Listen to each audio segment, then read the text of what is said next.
पचवा मांगाना सीता मांगई मांगाना विधि पुरवाई मांगाना विधि पुरवाई हो। पचवा मांगाना सीता मांगई मांगाना विधि पुरवाई मांगाना विधि पुरवाई हो।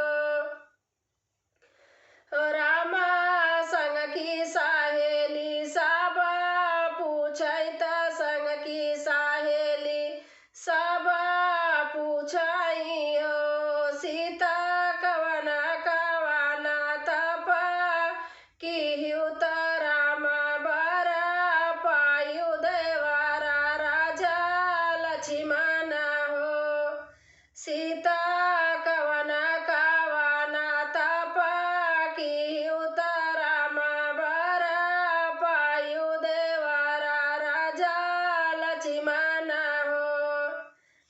बहिना माघई मास नहायौ अग्नि नाही तापेउ अग्नि नाही तापेउ हो। बहिना हथवा में लिए दूध चावल सुरुजु पैया लागेउ सुरुजु पैया लागेउ हो।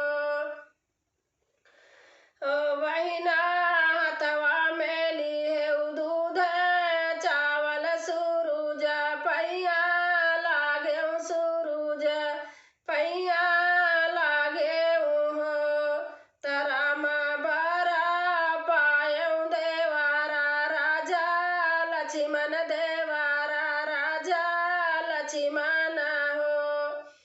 ओ बहिना बरती रहेउ इतवार नमक नाही खाएउ नमक नाही खाएउ हो।